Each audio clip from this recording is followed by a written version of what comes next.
In the day's other news, at least 3 students were killed after a shooting at their high school in southeastern Michigan. Police say the gunman was a 15-year-old sophomore arrested at the scene, about 40 miles north of Detroit. At least 8 people were wounded, including a teacher. We will get to the bottom of this.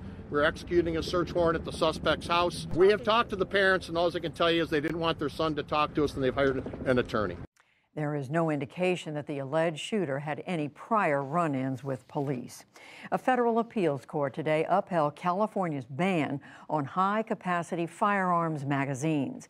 The state wants to limit magazines to 10 bullets. A smaller panel of the same appeals court had found the ban on magazines with higher capacity was unconstitutional.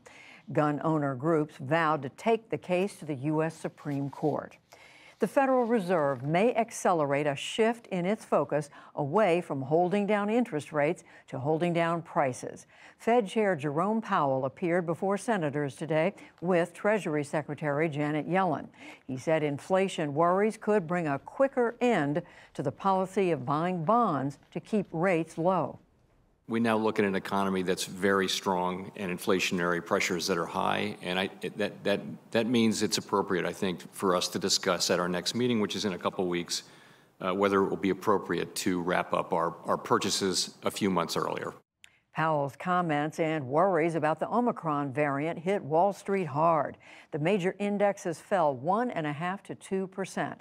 The Dow Jones Industrial Average lost 652 points to close at 34,483.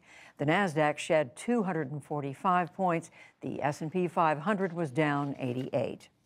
Former President Trump's White House Chief of Staff, Mark Meadows, has begun cooperating with a congressional probe of the Capitol assault last January.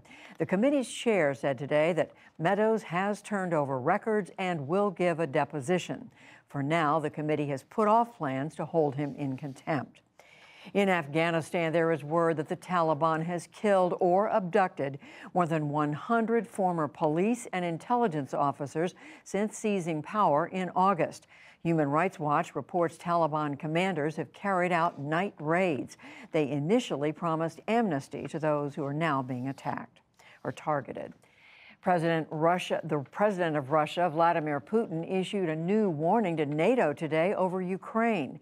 He said Russia will have to act if the alliance places advanced missiles in Ukraine. He spoke during an online forum in Moscow.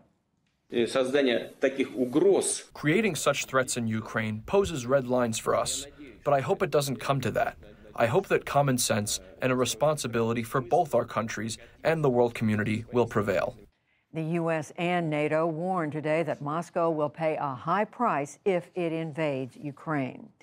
Tens of thousands of protesters turned out in Sudan today in the latest demonstrations against last month's military coup. Security forces fired tear gas at the crowds in Khartoum. Protesters also marched in other cities around the country. Barbados became a republic today after nearly 400 years of allegiance to Britain. It is the Caribbean's first such transition since the 1970s. A ceremony in the capital, Bridgetown, marked the event, with Britain's Prince Charles and island native Rihanna taking part. The singer was named a national hero. Back in this country, New York has become the first major city to open legal safe havens for people to inject heroin or other narcotics. Supporters say that the supervised sites will save lives. Opponents say it amounts to sanctioning drug abuse. Rhode Island is the only state to allow supervised injection sites. And the late Josephine Baker, famed entertainer, French resistance member, and civil rights advocate, was inducted into the Pantheon in Paris today. She's the first Black woman and first American-born recipient of France's highest honor. Military officers carried a symbolic empty coffin to the mausoleum. Baker's remains are interred in Monaco, where she was living at the time of her death in 1975. Still to come on the NewsHour, the Supreme Court prepares to hear a major abortion case. Theranos founder Elizabeth Holmes on the stand. How Los Angeles artist draws attention to undertold stories using murals, plus much more. This is the PBS NewsHour from WETA Studios in Washington and in the West from the Walter Cronkite School of Journalism at Arizona State University.